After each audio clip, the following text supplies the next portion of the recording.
En la Escuela de Posgrado de la Universidad Norbert Wiener, creemos en ti. Por eso te impulsamos a alcanzar tu máximo potencial y luchar por tu pasión para seguir avanzando. Somos parte del grupo Wiener Carrión y hace más de 50 años impulsamos una experiencia educativa que trasciende en nuestro país.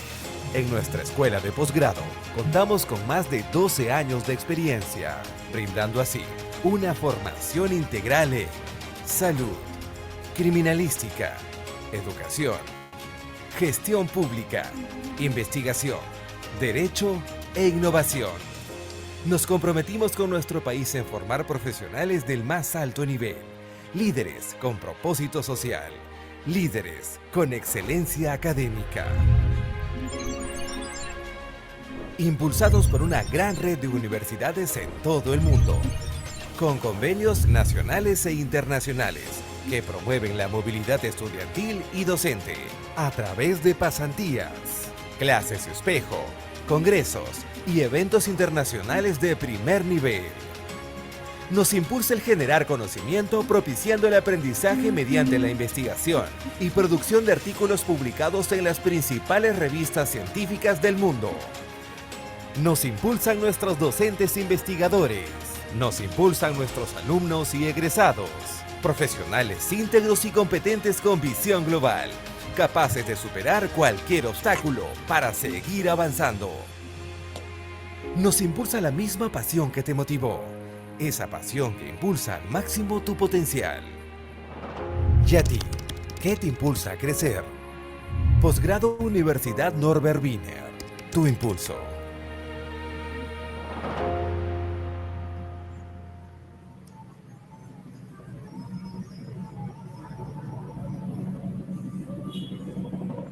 Buenas noches con todos, bienvenidos a este webinar.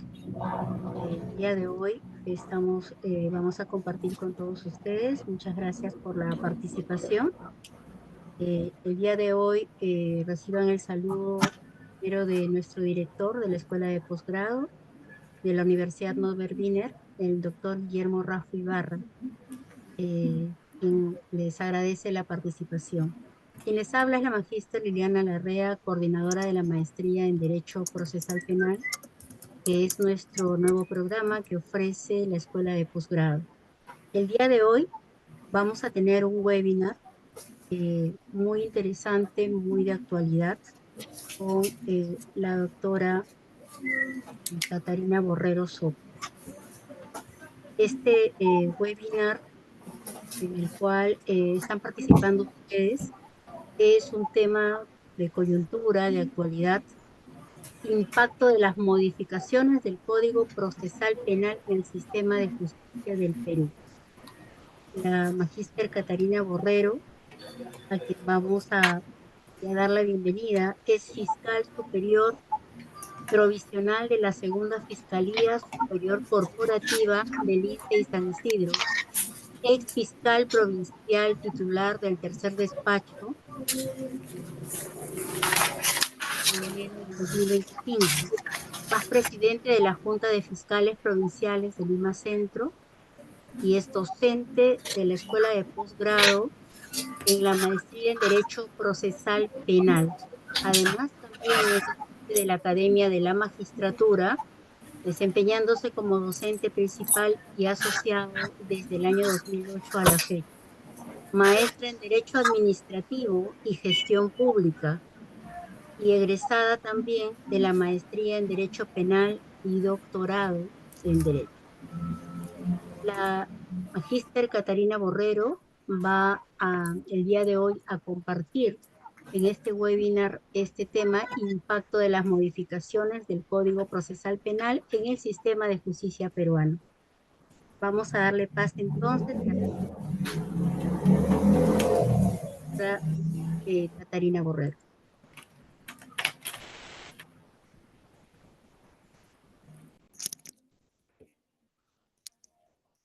¿Aló?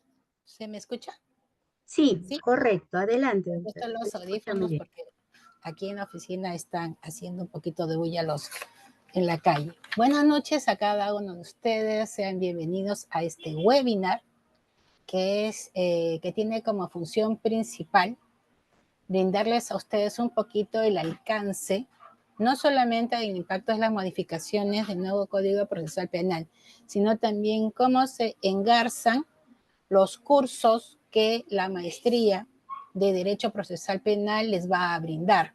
En ese sentido, el día de hoy vamos a tocar algunos temas que no solamente tienen importancia en el sistema penal y procesal penal, sino también cuál es el impacto que nosotros vemos en el día a día respecto a cómo analizamos la política criminal, que es uno de los primeros cursos que ustedes van a recibir en nuestra maestría en el primer ciclo. Estoy compartiendo la presentación. ¿Se ve? Por favor, me avisan. Sí, correcto. Perfecto. Gracias. Muy bien. Entonces, lo primero que nosotros tendríamos que preguntarnos es ¿por qué necesitamos estudiar una maestría en Derecho Procesal Penal? Todos queremos ser abogados actualizados, abogados que podamos estar en la palestra y que el usuario del sistema justicia pues logre alcanzar la expectativa de tener un profesional experto con herramientas metodológicas que no solamente pueda brindar un discurso bonito, sino que se sienta que ha interiorizado en la defensa de mi caso y que es capaz de enfrentarse, pues, dentro del sistema al más fiero de todos. Entonces, y cuando hablamos del más fiero de todos, puede ser al contrincante de la defensa pública como al mismo fiscal. El sistema procesal penal peruano se basa, se reposa desde el año 2004 a través del decreto legislativo 957, que es el Código Procesal Penal, en un sistema que hoy en día se encuentra hasta tripartito. Tenemos el Código de Procedimientos, que todavía está vigente en los casos que todavía se ventilan en los juzgados de liquidación y que viene de la fórmula del decreto legislativo 1206 que modifica el Código Procesal Penal del año 1991 e introduce esta fórmula de la audiencia de presentación de cargos que en el Código Procesal del 957 no se encuentra. Entonces, si nosotros partimos de esta circunstancia tan importante, vamos a encontrar que la simetría nace como consecuencia de la existencia de modificaciones que a lo largo del Código Procesal Penal se han ido dando desde el año 2021, que se dieron a inicio como consecuencia del impacto que nosotros tuvimos con la pandemia del COVID-19. Y la primera modificación que se dio en las normas procesales fue cómo realizar una diligencia de levantamiento de cadáver con un tema de pandemia en donde las víctimas que fallecieron por el COVID, a quienes les rendimos siempre nuestro respeto y cariño, pues no podían acercarse a los establecimientos de salud para poder tener con ellos una posibilidad de alcanzar una necropsia. Entonces, estas circunstancias generaron un cambio de visión, de perspectiva, de cómo analizar un sistema que tiene pautas y procesos preestablecidos en la norma y que son de obligatorio cumplimiento. A partir de eso, empezamos a humanizar el sistema procesal penal con la única finalidad de poder alcanzar un mejor servicio a la ciudadanía. Entonces, se modificó la forma en cómo se hacía el acta y la diligencia de levantamiento de cadáver, en donde si era por temas de COVID, pues la persona no era sometida a una necropsia pues la norma señala que en esta situación excepcional por emergencia sanitaria, pues, y dada la coyuntura del sistema de salud que también estaba colapsando, se liberaba del proceso de investigación. ¿Por qué es importante hablar esto?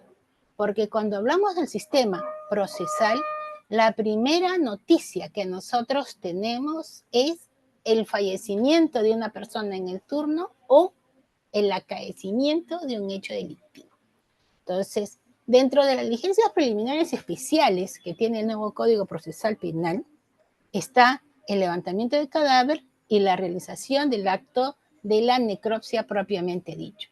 También recoger las evidencias que se puedan encontrar en el lugar de los hechos cuando nosotros no podamos identificar a la persona. Ya tuvimos hace 20 años un incendio en Mesa de Redonda en donde solamente encontramos pedazos de restos humanos y a través del proceso de ADN se lograron identificar a las víctimas. Entonces, si nosotros pensamos y analizamos cómo las normas procesales generan un impacto en nuestro sistema, tenemos que identificar primero qué se entiende por política criminal. Y ese es el primer curso que ustedes van a tener. Y cuando hablamos de política criminal, pensamos, ¿por qué las normas emitidas por el Congreso de la República tienen nombres tan largos, en primer lugar, que pretenden con el nombre justificar la necesidad de la modificación normativa? Ese es número uno. Antes, hasta hace no menos de 3 o 5 años, para dar a conocer el contenido de una modificación de la norma, había una explicación. Y esa explicación se tomaba de la exposición de motivos. Hoy en día, al año 2024, que han salido la mayor cantidad de modificaciones que han generado cambios sustanciales en la mirada del proceso, no solamente desde el punto de vista de la investigación del Ministerio Público, sino también de la defensa, pues nos hace pensar cómo es que se relaciona dentro de la teoría general del proceso la política criminal. Y cuando pensamos en teoría general del proceso, todos decimos, pues el proceso se divide en 3 etapas, ¿no? Investigación preparatoria, etapa intermedia, juicio oral. Para algunos, investigación preparatoria con la subfase de las diligencias preliminares, la investigación preparatoria propiamente dicha, la etapa intermedia, el juicio oral, la etapa de ejecución, y algunos dicen, ¿qué pasó con la etapa de ejecución que no las vemos? Entonces, todas estas circunstancias nos hacen pensar que el proceso y la política criminal se encuentran interrelacionadas. Por eso es importante el estudio de esta disciplina. Si yo quiero entender cómo un neófito del derecho o como una persona que tiene estudio de derecho y quiere perfeccionarse y actualizarse, vamos a encontrar que la acción penal, desde los albores de la humanidad, viene integrada por grupos sociales que siempre han tratado de buscar mecanismos de control. ¿Y qué significa buscar mecanismos de control? Mantener un orden y una seguridad entre sus integrantes o los miembros. Y es por eso que estos mecanismos de control están diseñados para evitar actos que puedan generar venganzas privadas, que aquí es la ley del talión, ojo por ojo, diente por diente, castigos físicos exagerados, expulsión de las comunidades, a la pena de muerte, el encierro, entre otros, que nos hace recordar lo que pues se trataba en el sistema inquisitivo. Y es por eso que cuando las organizaciones sociales se forman, van a generar pues el análisis de las conductas que afectan a los miembros de la comunidad. Y esto nos divide entre aquellos que mantenemos el orden la colaboración, el trabajo en equipo, el buscar cómo mi sociedad puede mejorar, y aquellos que tienen una reacción adversa, ya sea porque no les gusta acatar una disposición, una orden, un mandato, o la forma a través de la cual se pueda distinguir en la sociedad una regla o una norma. Entonces, ahí es que el sistema jurídico normativo que nosotros estudiamos con el doctor Marcial Rubio en el primer año de Derecho, pues nos habla de cómo se realiza esta composición escalonada de normas y por qué el quebrantamiento del Estado Social de Derecho hace que a la persona que genera este quebrantamiento se le identifique como infractor, o en el caso de niño, niña, adolescente, o en su momento como una persona que ha incurrido en un acto ilícito y a la que vamos a denominar imputado. Entonces, estas circunstancias importantes que nos da la política criminal, pues nos permite distinguir también cómo la Constitución Política del Estado, a través de su sistema programático y desarrollo de las normas, que es el derecho penal y el derecho procesal penal, ha creado, pues, pronunciamientos de la Corte Interamericana de Derechos Humanos, interpretaciones que han sido tomadas por el Tribunal Constitucional y se han logrado, pues, desde hace más de 20 años, un sistema procesal penal constitucional que ha modificado, que ha interpretado y que ha ayudado a mejorar la forma en cómo el derecho de castigar al infractor merezca, pues, el restablecimiento de ese orden que ha sido quebrantado. Entiéndase que la disciplina del derecho ha avanzado. Estamos en el derecho del siglo XXI y este derecho del siglo XXI pues requiere siempre mantener esa perspectiva de que la idea del castigo tiene que ser porque la persona ha sido encontrada responsable de un hecho ilícito, de un hecho punible, de un hecho sancionado dentro de la base medular del respeto al debido proceso.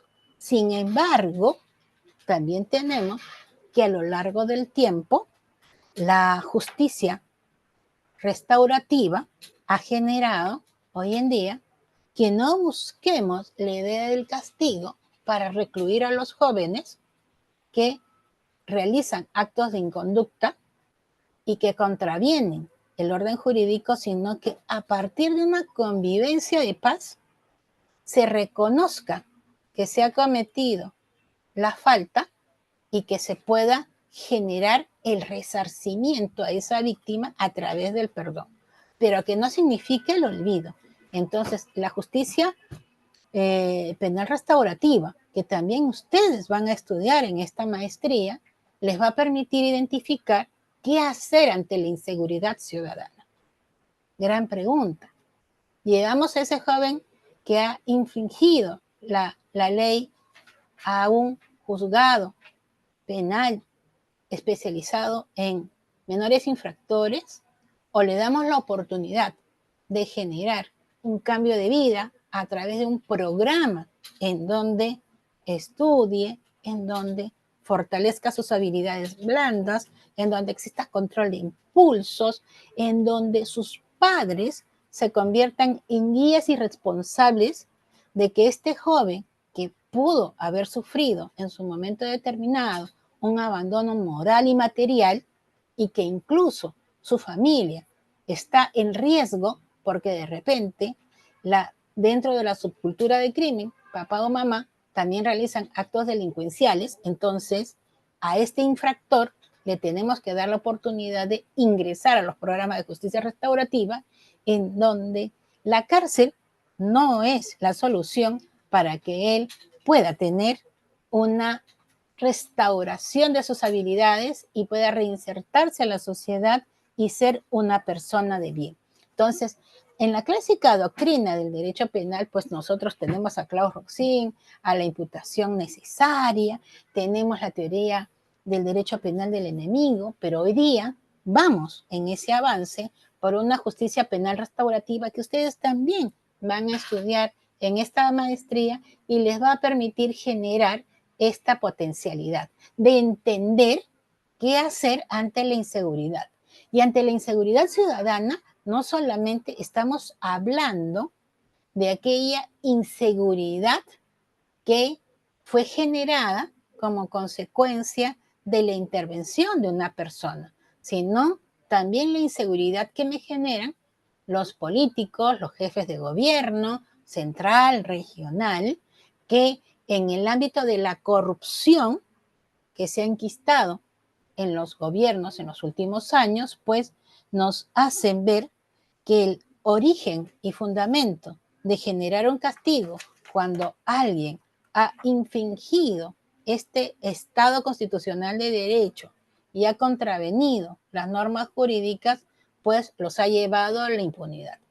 Vivimos hoy por hoy en un país que requiere continuamente de una supervisión. Y en los últimos 10 años, si ustedes analizan cómo han sido modificados el marco normativo, pues se les ha otorgado a los jueces la posibilidad de realizar este control de inseguridad ciudadana y ser ellos quienes restablezcan este orden y volvamos a ese principio de paz social y seguridad que todos tenemos. Entonces encontramos que el principio de seguridad ciudadana se convierte hoy por hoy en la base del gobierno.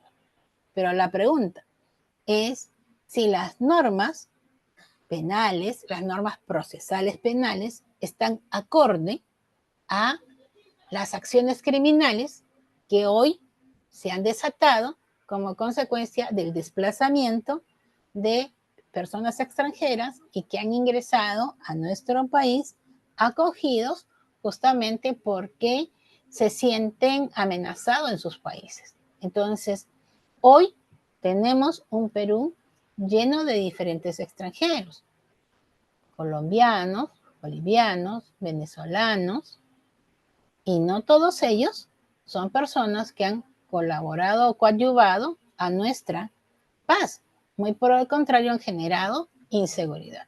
Y a esto también, pues, se han unido también organizaciones criminales, bandas criminales que se han introducido en nuestro quehacer cotidiano y vienen sembrando un terror dentro de la población a través del incremento de las denuncias de estafa, de las extorsiones, de la ciberdelincuencia. La pandemia trajo consigo no solamente el mejoramiento de los protocolos de necropsia. La pandemia trajo consigo que exista una optimización también de los recursos en el ámbito de la investigación del delito. Y la modificación inicial que se da para poder regular la investigación del delito no es a partir de diciembre, del 10 de diciembre de 2024, es a partir del 21 de diciembre del año 2023, en donde el decreto legislativo 1605, pues que optimiza el marco legal que regula la investigación del delito y la intervención de la Policía Nacional y del Perú, pues tiene como primer efecto generar una sinergia de esfuerzos para que ese famoso binomio que el Código Procesal Penal trajo consigo y que a la luz de maestros como el doctor Sánchez Velarde, el doctor Cubas Villanueva, el doctor Peña Cabrera, que también es maestro y profesor en esta maestría, sino también por parte del doctor Burgos, de la Corriente y la Escuela de Trujillo, pues han generado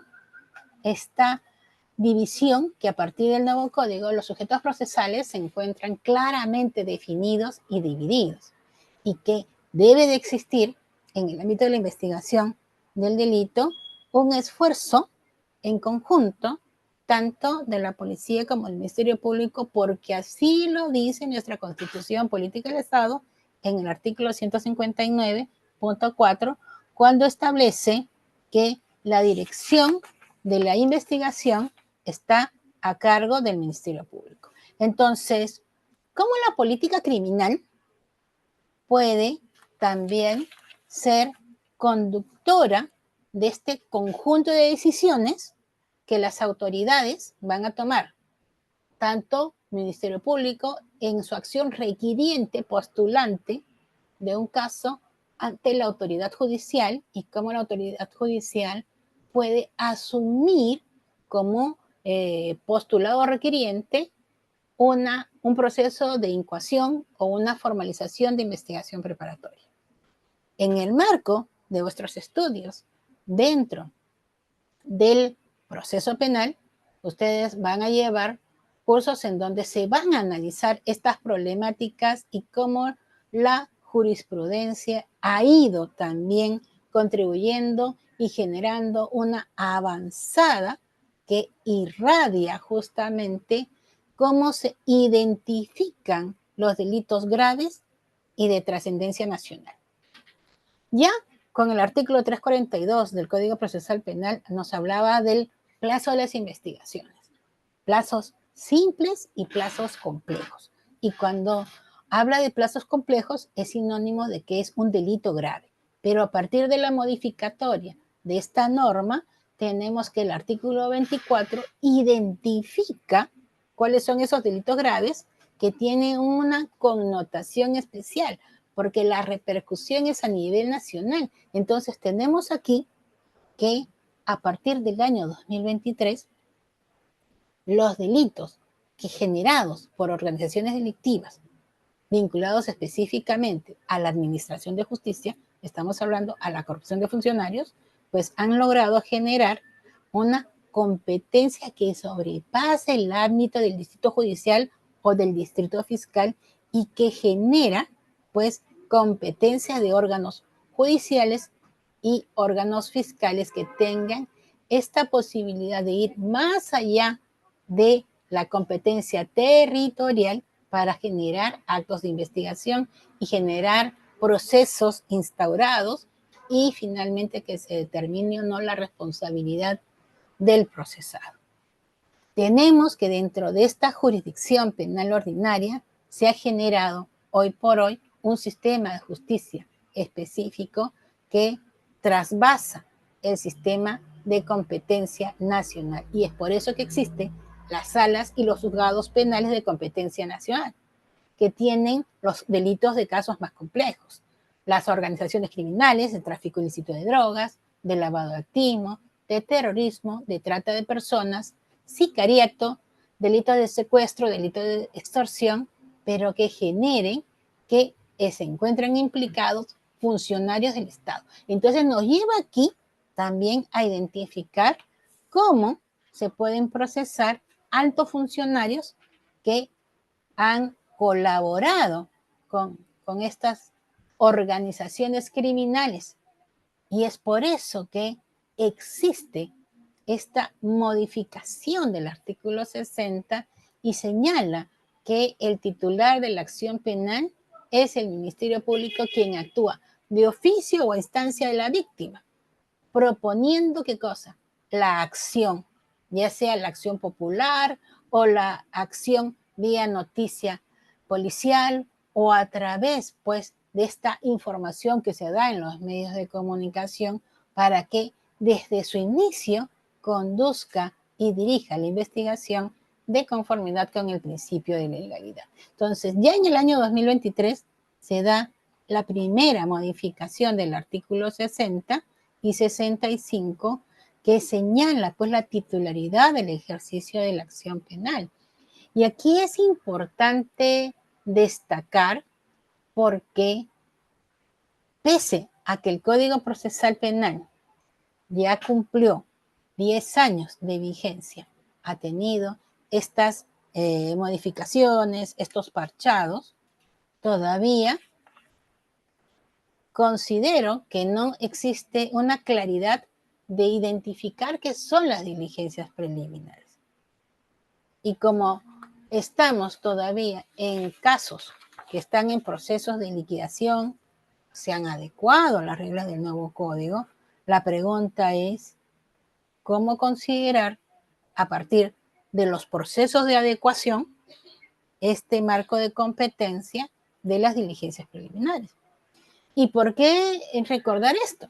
Porque todavía tenemos jueces que están devolviendo carpetas que han sido formalizadas la denuncia penal con el Código Procesal Penal modificado por el Decreto Legislativo 638 y el Decreto Legislativo 1206, que nos habla de la audiencia de presentación de cargos y que indican que como la norma procesal entró en vigencia en junio del año 2021, pues regresa esa carpeta al Ministerio Público para que opte por dos cosas: o dar inicio en el proceso de adecuación a las diligencias preliminares, o en su defecto, determinar a qué etapa procesal se va a remitir el Ministerio Público. Entonces, dentro del impacto de esas reformas, también tenemos las decisiones judiciales. ¿Cómo afectan a la decisión del Ministerio Público? ¿Cómo afecta el plazo del tiempo al justiciable?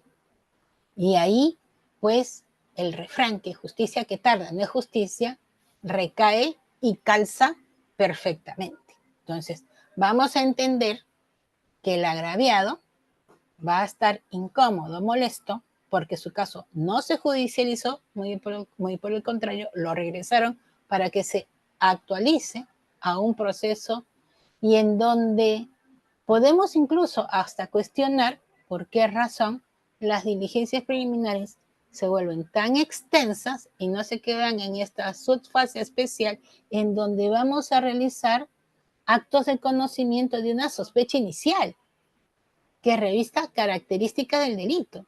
Y ahí eso es importante porque muchos abogados plantean tutela de derecho al Ministerio Público por cuanto quieren que en la primera disposición en donde se señalan las diligencias preliminares se realice el acto de imputación necesario y suficiente.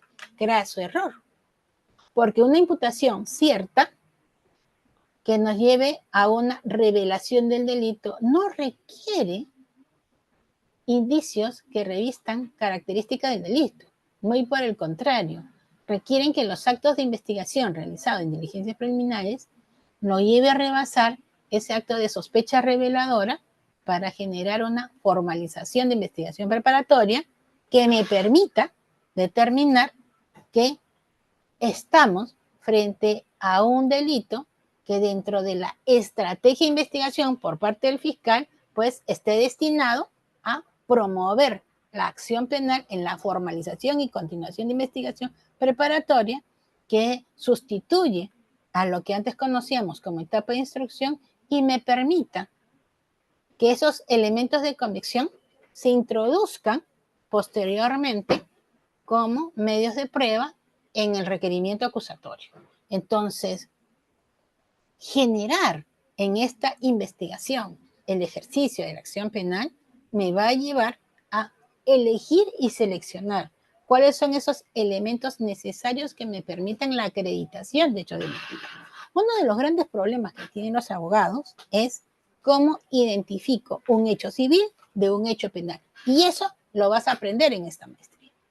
Vas a aprender a identificar y no generar investigaciones que no tienen esa connotación que revista el tipo penal porque te corresponde ir a la justicia civil o a la justicia contencioso administrativa y no lo haces porque sabes que en ese lado el camino y el recorrido es largo. Entonces, los abogados optan, el justiciable opta por el sistema penal porque es coercitivo.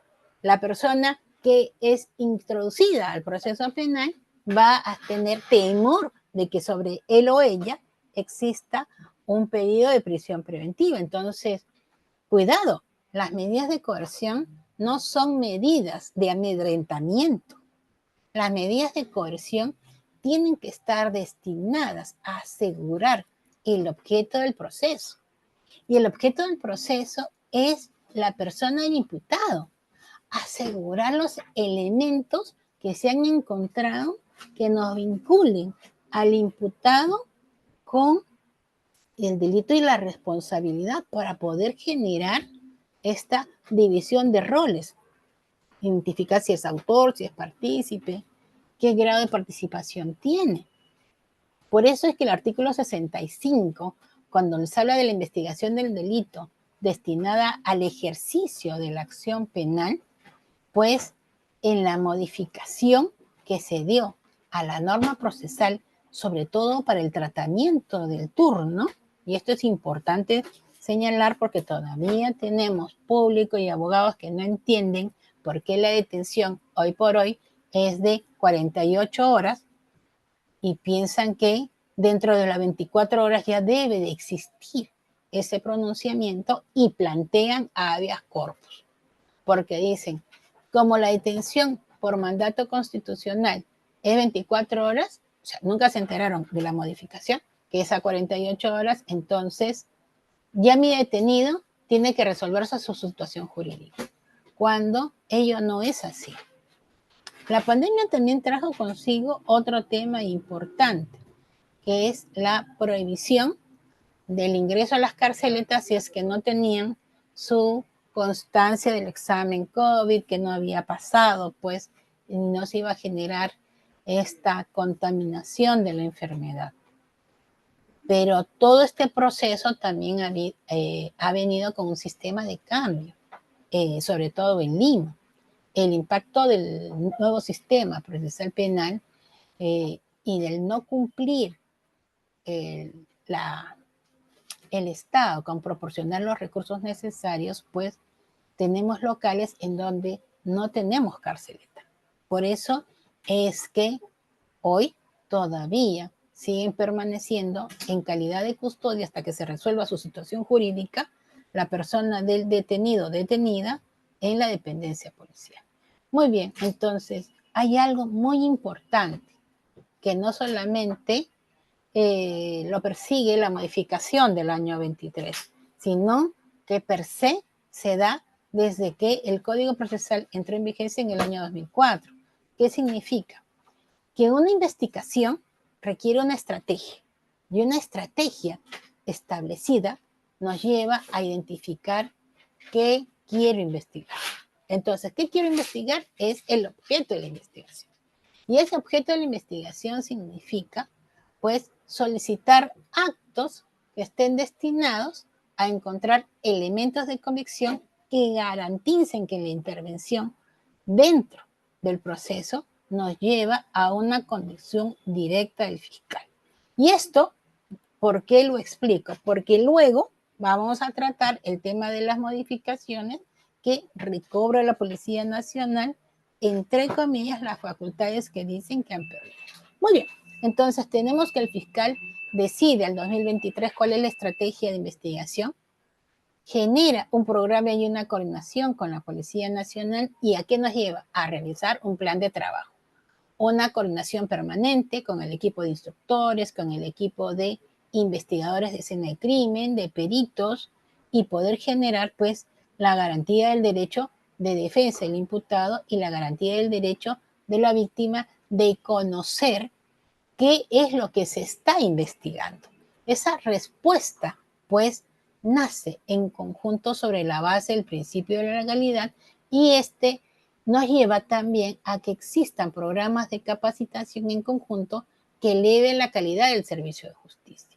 No solamente se trata de encontrar el problema, quién es el responsable y darle sanción. Se trata también de generar esta sinergia de trabajo en equipo entre dos instituciones, Policía Nacional y Ministerio Público.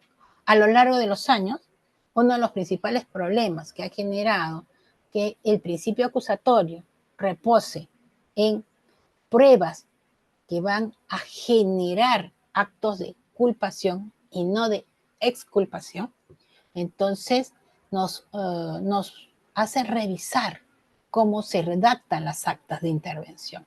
Y es por eso que el año pasado, el 20 de junio, en un esfuerzo de integración dentro del programa de capacitación conjunta, se hizo un taller en el Ministerio Público capacitando a 5.600 cadetes de la Policía Nacional para que puedan realizar buenas actas de intervención y que cuando salgan a la calle a trabajar no nos llevemos sorpresas de actas en donde no se han incorporado esos elementos iniciales que nos llevan a identificar la presencia de un ilícito penal y que posteriormente pues nos lleve a declarar la nulidad de la intervención policial. El 19 de octubre del año 2024 nace la ley 32.138 que modifica la ley 30.077 destinada al crimen organizado, y este es el primer momento en donde se da pues este acto que han salido en TikTok, en memes, que es te invito a mi allanamiento. Todos ustedes recordarán que los allanamientos tienen como finalidad de ingresar a los domicilios, a los locales comerciales, sin previo conocimiento de quién va a ser intervenido, con la finalidad de que no obstaculice el proceso de averiguamiento de la verdad, que no esconda las evidencias del ilícito que está realizando. A partir del 19 de octubre de 2024, las cosas cambiaron. Las cosas cambiaron y literalmente, sobre la base del derecho de defensa a conocer que existe una medida restrictiva de naturaleza que puede afectar tanto en el ámbito personal como patrimonial, las ejecuciones de los allanamientos se hacen con conocimiento del abogado defensor. Pregunta número 1. ¿En todos los casos los abogados defensores han sido designados? No. En todos los casos, los procesados conocen que tienen una investigación en curso. No. Y es por eso que las organizaciones criminales, basadas en la condición especial de realizar estas actividades, no conocían. Hoy por hoy hay que notificarles a través del Sistema de Defensa Judicial del Estado, el MINJUS, y solicitar la designación de un abogado de oficio para cada investigado. El abogado de oficio no es la persona que debe ser citada al final. Esa es una mala práctica. La buena práctica es que tú tomas conocimiento de la existencia de un hecho, haces la disposición de apertura, le comunicas a ese ciudadano o ciudadana que tiene una investigación por un presunto delito, dale un tiempo para que designe un abogado defensor, y si no lo hace, pues solicita la asignación de un defensor público, porque esa persona requiere una defensa eficaz, no la autodefensa. Entonces, incluso si ese abogado también requiere una defensa eficaz, porque, como dicen, zapatero a su zapato, y hay personas que no saben autodefenderse, ejercer la defensa material por sí misma, porque te obnubila. En cambio, hay personas que dicen, muy bien, si me están a mí atribuyendo este hecho y soy abogado, yo voy a ser mi mejor defensor porque yo sé que no hice nada, o voy a presentar los elementos para que se genere una interpretación diferente y me sea favorable. Finalmente, el derecho es oponible y cualquiera de los sujetos procesales puede generar la mejor estrategia. Entonces, a partir de esta ley 30.077, pues este duro golpe que se da a la estrategia de investigación de las fiscalías de crimen organizado hace que hoy tengan que ejecutar la medida con presencia del defensor particular o quien haga sus veces de la defensa pública. ¿Cuál es el problema?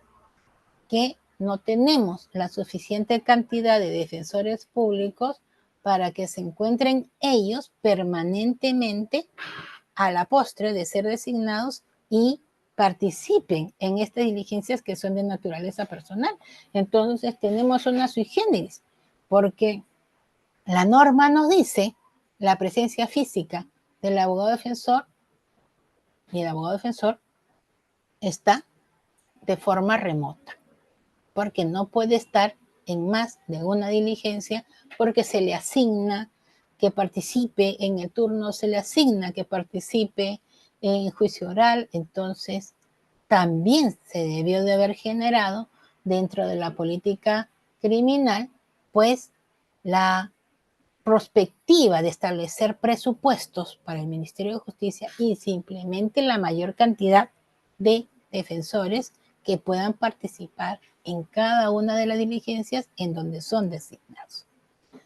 Ahora hablemos de la ley 32.130, que ha generado diversos puntos críticos, si se cumple o no la ley para la policía, hasta un enfrentamiento del Ministerio Público que no quiere acatar la norma, pero se olvidan que ellos siempre han tenido facultades de investigación.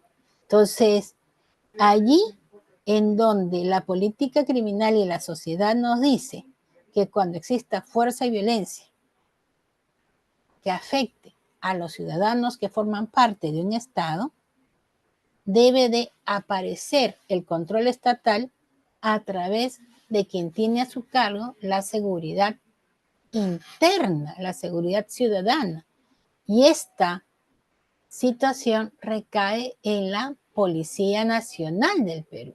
Entonces, por mandato constitucional, la policía siempre ha tenido la función de investigación y la función del cuidar de la seguridad interna, porque la seguridad externa se encuentra a cargo de las defensas de las Fuerzas Armadas. Entonces, ¿cómo nosotros podríamos generar un análisis dentro de estas dificultades de tener un planteamiento de una política criminal moderna si también nos ubicamos dentro de un Estado digital y una plataforma digital que nos lleva a conocer las nuevas modalidades de ciberdelincuencia? Entonces, cuando nosotros revisamos y analizamos cuáles son las principales problemáticas de la política criminal, pues nos preguntamos si estamos perdiendo de vista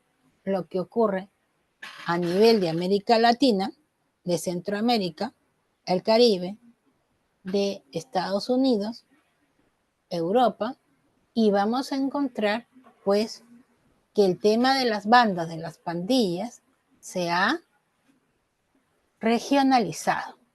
Y al hacer esto, pues nos vemos en una situación de indefensión que se produce en todos lados y que esto está generando, pues, no solamente formas de reacción en el derecho penal, generando nuevas formas delictivas para que sean incorporadas y tipificadas y se pueda generar la posibilidad de ingresar a un proceso de control social al infractor.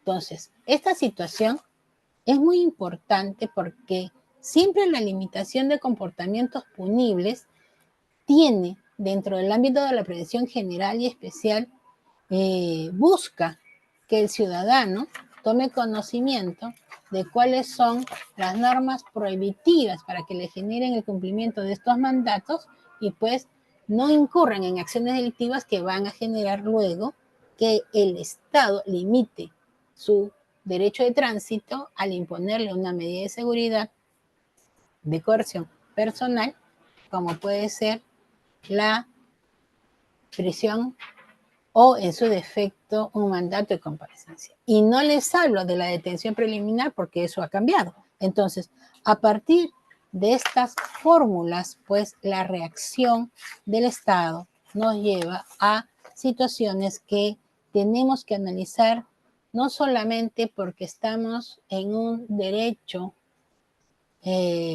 propio de una sociedad moderna, sino porque han aparecido nuevas formas de criminalidad que hasta hace no menos de 5 años no lo teníamos.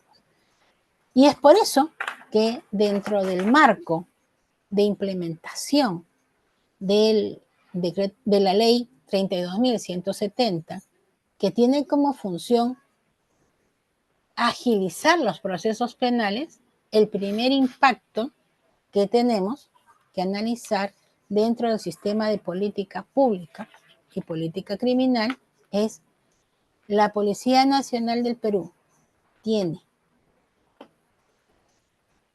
La capacitación, actualización y el mayor número de funcionarios que puedan cumplir con la tarea de realizar investigaciones dentro del plazo que señala el fiscal en la disposición de inicio de diligencias,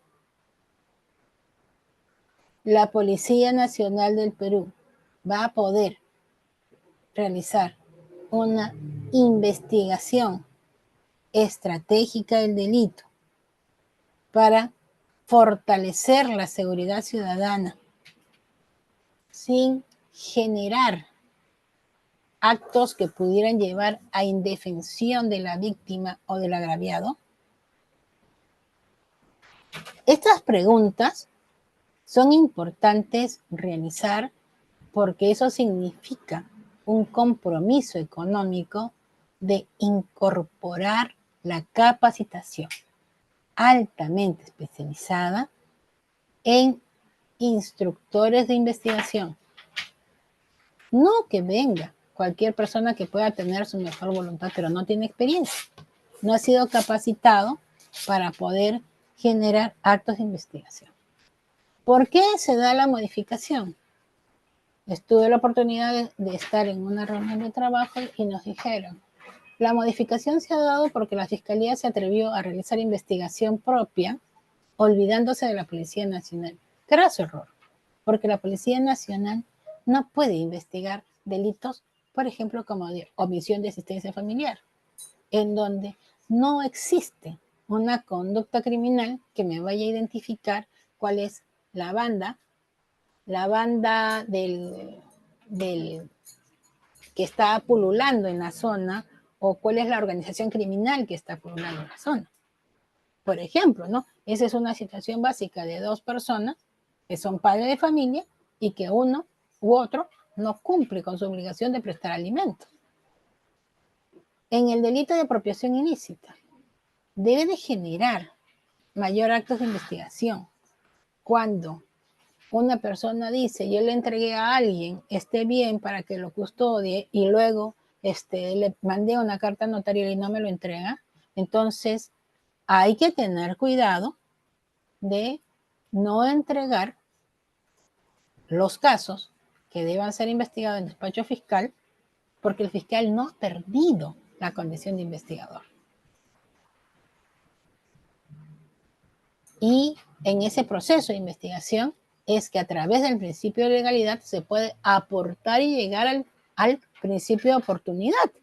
Y la persona que está reclamando su derecho, no solamente a la sanción, sino al resarcimiento de esa consecuencia jurídica del delito, que nos lleva a la reparación civil, que incluye el daño emergente, el lucro cesante, para que la reparación a la víctima sea efectiva, pues nos permita alcanzar estas circunstancias en donde realmente la Policía Nacional tiene que investigar los hechos que generen una gran connotación y que permita individualizar quiénes son las bandas criminales que operan y que generan esa zozobra.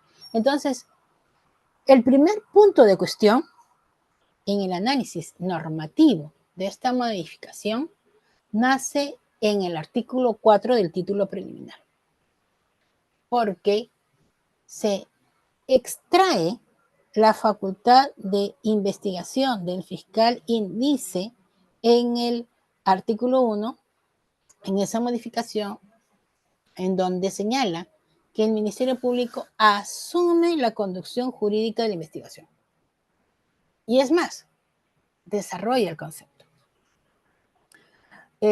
Conduce significa, implica orientación legal de las acciones que debe de realizar la policía.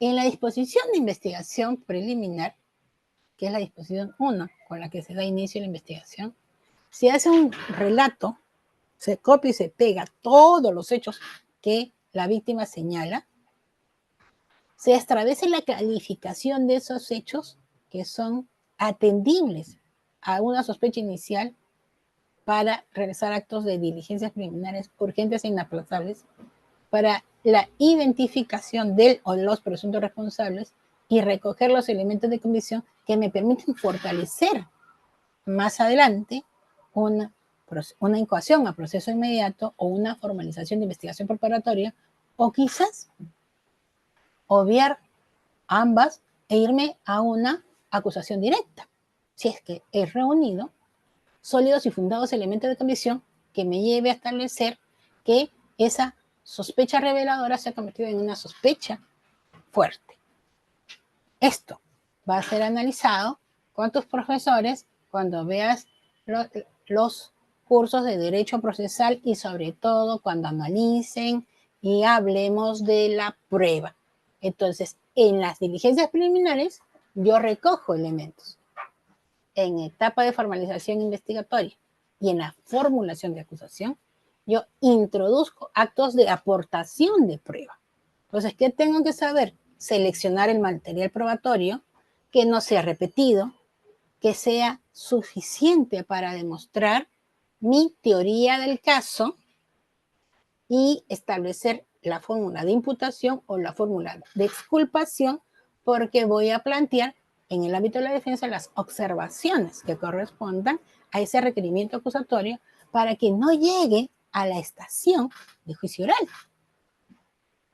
O quizás pues me vaya a la fórmula anticipada y solicite al Ministerio Público, antes de que presente requerimiento acusatorio, llegar a una terminación y generar una salida anticipada que no a muchos les gusta dentro de este razonamiento probatorio moderno que se tiene, pues, en donde debemos de acreditar que hay delito, que hay autoría, que hay daño y que la afectación tiene que ser reparada. Entonces, cumplimos estos elementos principales y podremos negociar la pena. Y cuando hablemos de pena, pues la forma en cómo se va a pagar para que ya en esta sentencia literalmente anticipada, pasemos a la etapa de ejecución. Entonces, eso y sobre todo en la práctica, cómo tenemos que conducir, qué es lo que tenemos que plantear con las acepciones, cómo contestar y cómo deducir, eso se hace en los talleres y eso también lo vas a vivenciar en los cursos de litigación oral que estarán a mi cargo. También tenemos pues que dentro de esta modificación nace algo importante, que es el artículo 53, que nos habla de la inhibición y de la inhibición y recusación. Y nos dice que si no te inhibes, serás sancionado por la ley de carrera judicial o por la ley de carrera fiscal. Entonces, la pregunta es, ¿la norma procesal puede tener ese impacto que genere una sanción por falta muy grave cuando ya per se el proceso administrativo sancionador es el que regulará en el ámbito administrativo las sanciones que pudieran tener los jueces o los fiscales por el incumplimiento de deberes en el sentido funcional? Entonces, es ahí en donde existe un cuestionamiento a la norma en relación al artículo 53 y 54 de cómo establece pues esta facultad de inhibición o de recusación como potestad del juez y del fiscal de decirme no me siento recusado o no me siento en la obligación de inhibirme, sino por el contrario, continuemos trabajando, continuemos en lo que estamos haciendo. Posteriormente, en las modificaciones que se han establecido pues dentro de este ámbito de conducir y dirigir la investigación y que ha generado estas modificaciones, también existe un reconocimiento bastante peculiar, que es el artículo 60.2, cuando nos habla que el fiscal conduce jurídicamente la investigación del delito, la policía ayuda en las diligencias de investigación preliminar, pero ¿cuál es la novedad? Que introduce que el Ministerio Público puede solicitar el apoyo de la Policía Nacional en la investigación preparatoria. La investigación preparatoria es una investigación que debe tener mucho cuidado porque requiere el cumplimiento de plazos procesales y que significa que la actuación del fiscal tiene que ser detallada o pormenorizada. Entonces, y cuando delegue esta facultad, pues va a tener un mayor ámbito de responsabilidad. Sin embargo, resulta importante destacar que el informe policial ha regresado a lo que era el pasado. El sistema procesal nos habla de un principio de separación de funciones. Y el informe policial, pues, tiene la naturaleza de no generar vinculación entre el contenido de las conclusiones con esta condición jurídica de definir la responsabilidad del autor y resolver su situación jurídica en el ámbito de requerir, en el caso del detenido, un mandato de prisión o uno de comparecencia. ¿Por qué esto es importante? Porque justamente cuando se dio el cambio normativo del sistema inquisitivo acusatorio que teníamos con el Código de 1940 al 2004, la fundabilidad de que en el informe policial no exista pronunciamiento que genere conclusiones sobre responsabilidad o no responsabilidad, pues tenía la base de mantener la imparcialidad de la investigación y que esta investigación no se incline a favor o en contra de alguien por favoritismo o porque exista alguna preventa en el medio. Entonces, regresar a establecer conclusiones nos lleva hoy por hoy a que mayor cantidad de investigaciones que los efectivos policiales realizan en el sistema de justicia, pues lo lleven a proponer incluso que para esta persona deba de plantearse un requerimiento de prisión preventiva. Y eso afecta gravemente el ámbito de la imparcialidad. La policía investiga, pero no concluye. La policía investiga, pero no debe de proponer, porque esa elaboración de la condición jurídica, ya que ellos tienen la investigación operativa, le corresponde por mandato constitucional y que también está recogido en el sistema procesal, pues al fiscal. Entonces, esta modificación implica un retroceso y no una avanzada a un sistema procesal acusatorio que debe de velar no solamente por atención al ejercicio de defensa de los derechos del imputado, sino también de la víctima. Y aquí nos lleva a una modificación establecida en el artículo 84, que no solamente se da a la presencia del abogado defensor en las diligencias y allanamientos, sino también en el ámbito de la obtención de copias simples de todas las actuaciones a nivel policial, con la finalidad de facilitar su derecho de defensa. Eso sí es positivo, porque la justicia penal es gratuita, no es onerosa. Pero la pregunta es, ¿cómo se van a pagar las copias si no existe un procedimiento o una tasa? Entonces, ¿qué ocurre? Lo vamos a llevar a la fotocopiadora de la esquina, vamos a entregar papel. Esa parte no está clara y pues genera algún tipo de sospecha. Por otro lado, el artículo 160, que nos habla del valor de la prueba en el ámbito de la confesión, nos señala algo que es muy importante. Nos determina que las declaraciones tienen que estar registradas en audio y en video y tiene que estar presente la defensa para que pueda validarse la declaración de una persona y que esa confesión sea reveladora, suficiente para relevar la actuación de medio probatorio y poder llegar incluso a obtener un beneficio de una conclusión o de una terminación anticipada.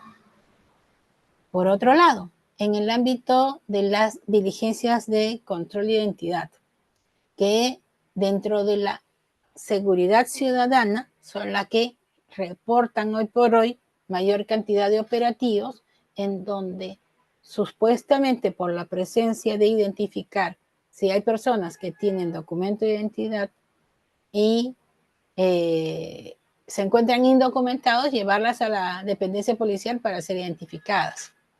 Este control de identidad, que también se reposa en un protocolo de control de identidad, hoy día ha avanzado y nos dice en el artículo 205 que la policía puede realizar actos de registro personal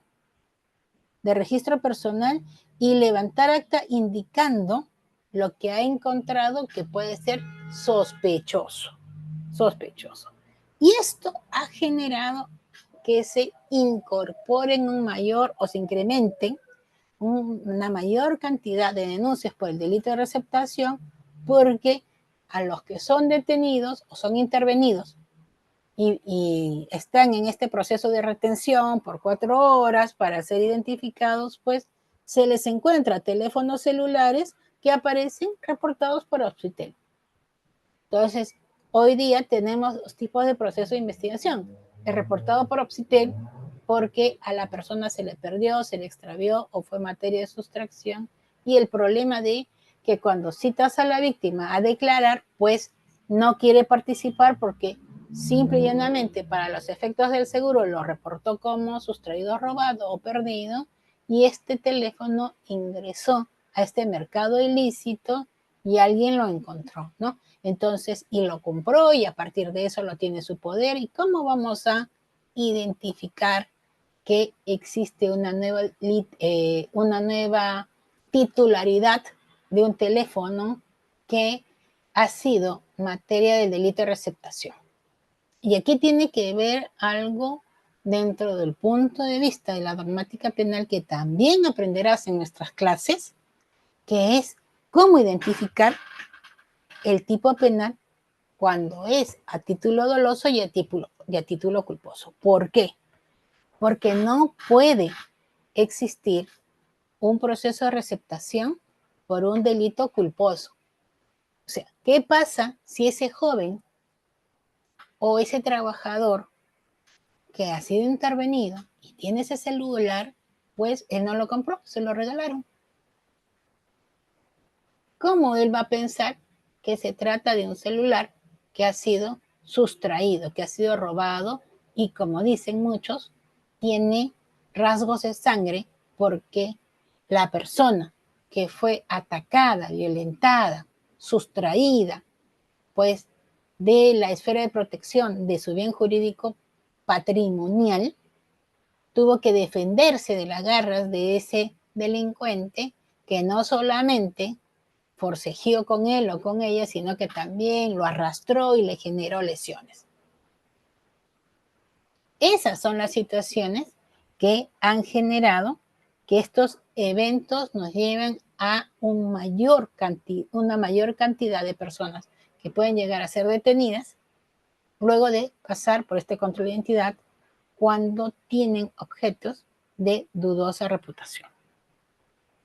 Posteriormente también tenemos dentro de las modificaciones el ámbito de la intervención de comunicaciones. Y esto lo reposa en el artículo 230. ¿Cuál es la importancia de estas diligencias? En el ámbito...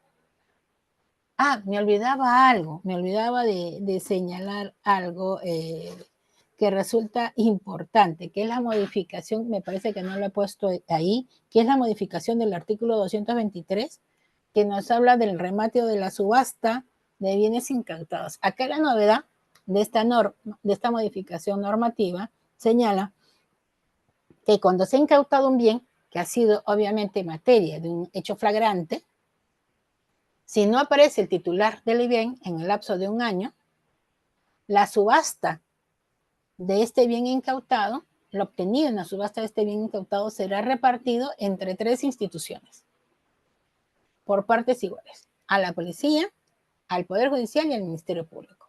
Entonces, eso es importante porque eso va a permitir que de alguna manera estas 3 instituciones puedan contar con parte del esfuerzo económico que pueda generar dentro de su presupuesto mejoras actividades en la lucha del crimen. Bien, les hablaba del tema de las intervenciones, grabaciones o registros de comunicaciones telefónicas establecidas en el artículo 230. ¿Cuál es la novedad? La novedad aquí, en esta modificación que impacta de forma positiva en el ámbito de la investigación, es que no solamente se requiere generar la responsabilidad de solicitar ante el juez la autorización de la intervención de comunicaciones, sino también que dentro del plan de trabajo para realizar este proceso de intervención de comunicaciones se señale qué funcionario será el responsable de efectivizarla y que en el proceso de intervención, grabación, de registro, pues no exceda de un plazo de 60 días, que pueda haber una prórroga por un plazo igual y que la prórroga deba de ser sustentada en audiencia. Entonces, aquí, dentro de las técnicas de litigación oral, pues analizaremos y veremos la forma en cómo se debe de sustentar el requerimiento y cómo la contraparte debe de contestar para decir, señor juez, no debe de declararse procedente ese requerimiento de intervención en las grabaciones o registros de comunicaciones telefónicas. Entonces, que eso es lo que se trabaja con el Grupo Constelación para organizaciones criminales. En el ámbito de la detención preliminar, que trae pues la variabilidad de que las requisitorias tienen una vigencia de 6 meses y vencido esa vigencia, si no se logró identificar a la persona, caducan automáticamente. Sin embargo, nos dicen que estas vigencias de requisitorias son indeterminadas cuando se trata de delitos graves, como tráfico ilícito de drogas, espionaje, traición a la patria, sicariato, robo agravado, extorsión y también aquellas que sean consideradas dentro del ámbito de protección para el sistema de justicia especializado víctimas de violencia contra la mujer, los integrantes familiares y también para el caso de organizaciones que han afectado gravemente a nuestro sistema de crimen organizado. También nos hace referencia a la cesación de las medidas de coerción una vez que ha vencido el plazo y no se ha generado nuevo elemento de convicción que genere la renovación, estas cesan automáticamente y en su lugar se deben de imponer aquella medida que corresponda dependiendo de cada caso.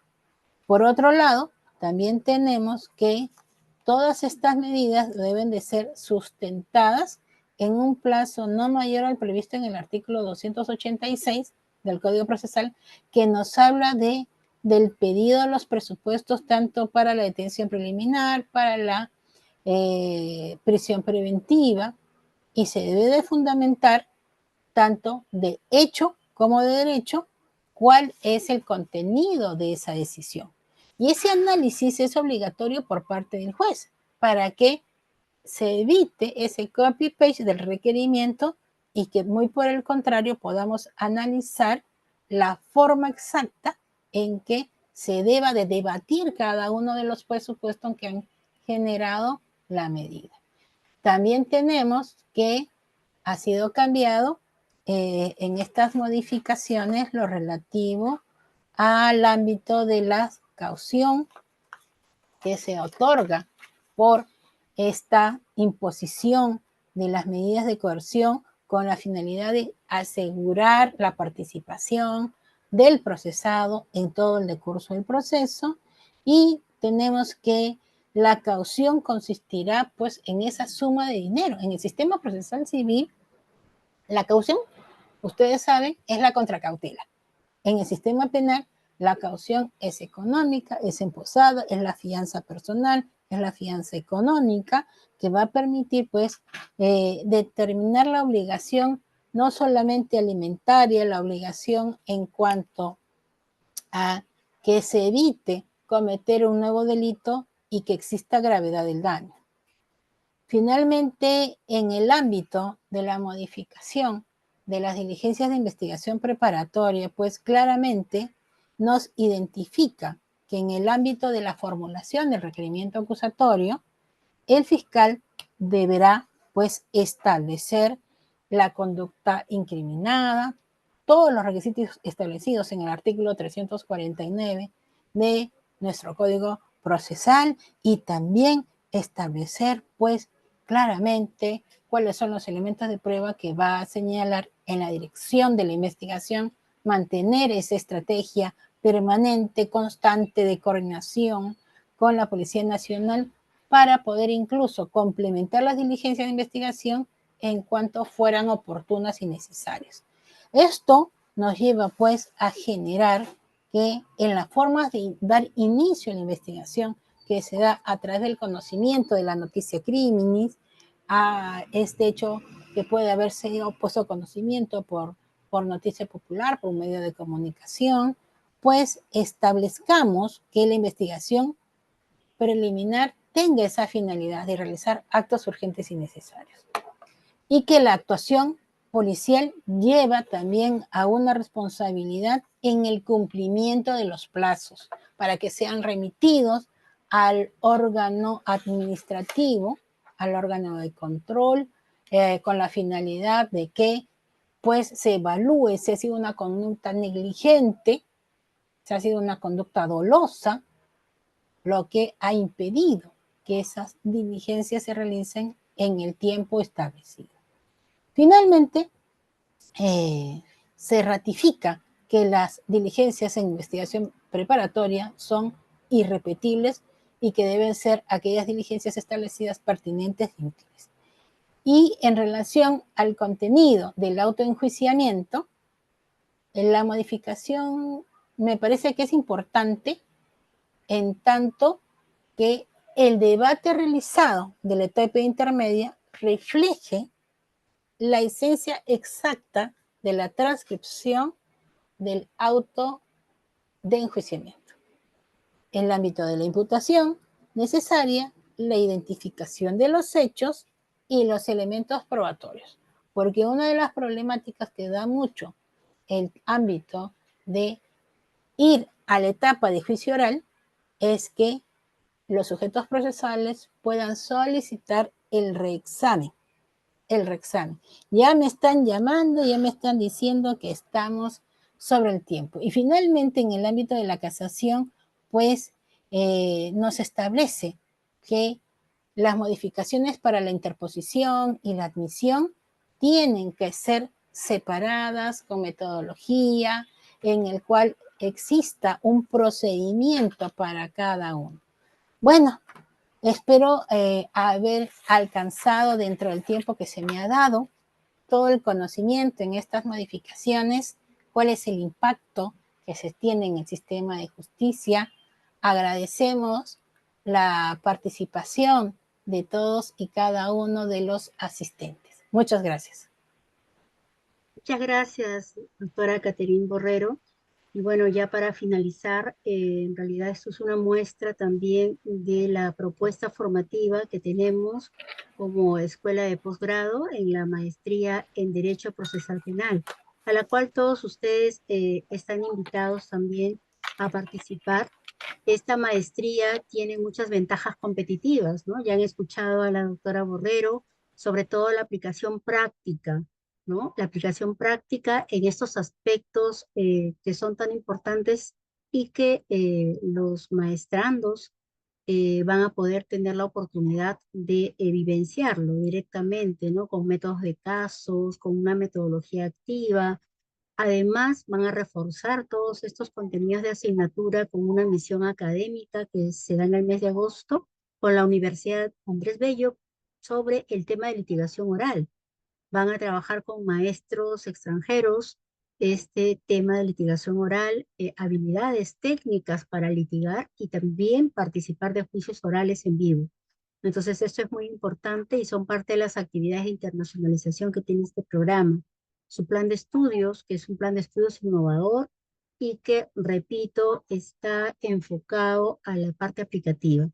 La plana docente es una plana de primer nivel con mucha experiencia. La doctora Catherine Borrero es parte de, precisamente, es docente de las asignaturas de liquidación oral.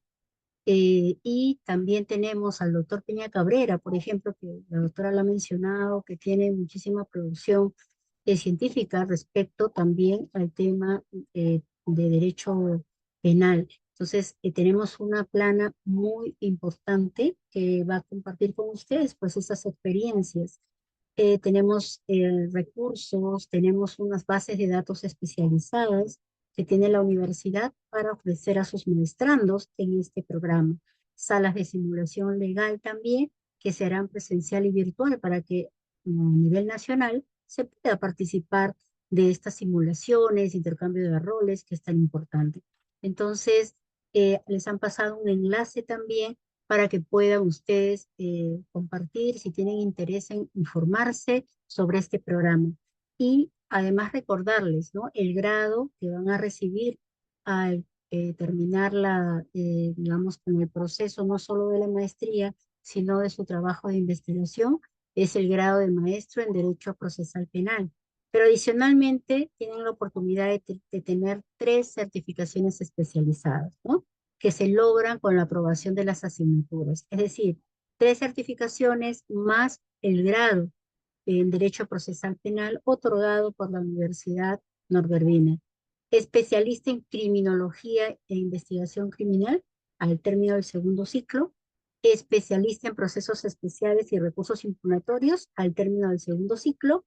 Y especialista en Litigación Oral y Argumentación Jurídica al término del cuarto ciclo. Ya habrán tenido la oportunidad y los invitamos también a revisar nuestra malla curricular para que vean cómo esta malla es integral, tiene un enfoque aplicativo y además está enriquecida también con la colaboración de nuestro aliado estratégico, Arizona State University. Así que les invitamos a ser parte también de esta experiencia educativa. Y ahora vamos finalmente los datos de contacto y la información general que nos va a brindar la señorita Stephanie Tuesta, que es nuestra ejecutiva de ventas. Stephanie. ¿Qué tal? Buenas noches con todos. Buenas noches, doctora. Mi nombre es Stephanie Tuesta, soy la encargada de las inscripciones para la maestría en Derecho Procesal Penal. Estamos iniciando la información general, estamos iniciando el 24 de marzo las clases. La modalidad es 100% a distancia, la duración de la maestría es de 16 meses, 1 año y 4 meses. El horario son los días jueves de 7:30 de la noche a 9:45 y los sábados de 8:30 de la mañana a 10:45 de la mañana. Los requisitos para poder ser parte de esta maestría es contar con bachiller o título profesional en la carrera de Derecho registrado en SUNEDU, ficha de inscripción completa, copia de DNI y constancia de pago por derecho de inscripción. No sé si podemos ir a la siguiente, doctora, el tema de la... Listo. Este es el tema de la inversión. Actualmente nosotros contamos con convenios, con descuentos exclusivos también por el lanzamiento. La admisión tiene un costo de 300 soles, que es un único pago que se realiza. Básicamente es para pasar la entrevista con la magíster Liliana Larrea, que es la coordinadora. Luego la matrícula es una de 300 soles. Es un beneficio que también se está otorgando por el lanzamiento. Son 4 ciclos lo que lleva la maestría. Y solo se está abonando una matrícula de 300 y se está exonerando 3. Y las cuotas de manera regular es de 745 soles. Esta maestría está financiada en 20, se puede financiar en 20 y en 24 cuotas dependiendo de la elección del postulante, ¿no? Para los egresados de casa, de Winner, tenemos un 20% de descuento y la cuota quedaría en 596 soles. Recordar que la cuota no tiene, no incrementa, va a ser congelada de inicio a fin de la maestría. Y bueno, nosotros tenemos un convenio con la Junta de Decanos de Abogados del Perú. Esto es para cualquier abogado que esté colegiado de cualquier región, presentando una copia simple de su constancia de habilidad vigente, va a tener un 15% de descuento en su cuota. Y de 745 estaría abonando 633. Y también tenemos otro descuento del 15% de lanzamiento, ¿no? Que esto está vigente hasta me parece que la primera semana de febrero, ya que son vacantes limitadas, ¿no?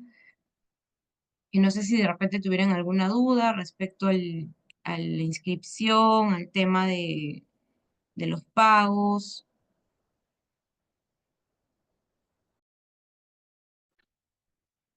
¿No tiene convenio con la policía? Sí, claro que sí tenemos convenio con la policía, está vigente. Tenemos convenio con el Ministerio, Ministerio de Justicia, tenemos convenio con la PNP también, con la Junta de Decanos de Abogados del Perú.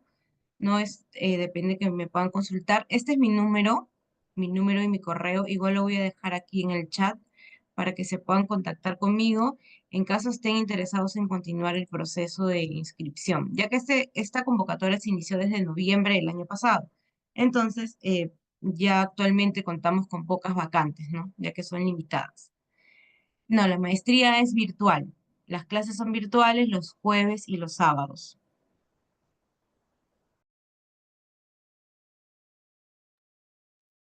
Sí, bueno, si tuvieran alguna consulta más específica, ahí tenemos los datos de contacto de Stephanie, tienen su correo y también tienen su número para consultas vía WhatsApp. No sé si hubiera alguna otra consulta, en realidad muy complacidos y esperamos que puedan formar parte también de esta primera promoción de la maestría en Derecho Procesal Penal y ya hemos escuchado, ¿no? La importancia que tiene en realidad eh, poder aplicar, ¿no? Todos estos aspectos que se tratan en esta maestría para formar líderes, que es lo que la institución, la Universidad Nacional busca. Bueno, muchísimas gracias entonces. A ver, no sé si hay alguna otra pregunta y agradecer a la doctora Catherine Borrero por la excelente disertación que ha hecho el día de hoy. Entonces, Muchas gracias, Lili. Muchas gracias, Stephanie, a cada uno de los participantes que el día de hoy realmente los invitamos a participar. Revisen ustedes las propuestas académicas de otras universidades y esta tiene una malla innovadora y algo muy importante, ¿no? Si bien es cierto, es de forma a distancia o asíncrona, no se olviden que vamos a tener prácticas que van a ser presenciales y tenemos la clínica que equivale a una pasantía en la Universidad Andrés Bello, que nos ofrece dentro de otra currícula y que nos va a permitir aprender las experiencias de un país que está tan avanzado en el sistema procesal penal como el Chile. Así es que espero que esta disertación haya sido atractiva para ustedes y cualquier novedad, información, tienen ahí los teléfonos de Stephanie y también de nuestra coordinadora Liliana Larrea para atenderlos con todo el cariño y el corazón para recibirnos en esta su casa, la Universidad Nave Binder. Gracias. Gracias, doctora. ¿Me podría repetir, Stephanie, el horario? Dijo jueves de 7 de la noche a 9:45 y sábado. De 8:30 de la mañana a 10:45 de la mañana. Las clases son sincrónicas y quedan grabadas también en la plataforma. Aquí está el horario. es Jueves de una 7:30. asignatura el día jueves y una asignatura los días sábados, ¿no? Se dividen porque son modulares, ¿no? Y las clases son sincrónicas. Estos son los horarios de las clases sincrónicas vía Zoom. Encuentro con los docentes y los maestrandos matriculados en ese ciclo.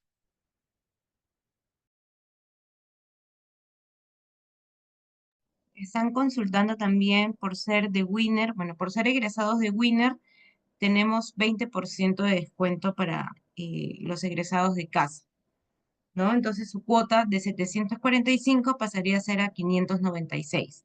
Recordar que esta cuota es de inicio a fin de la maestría.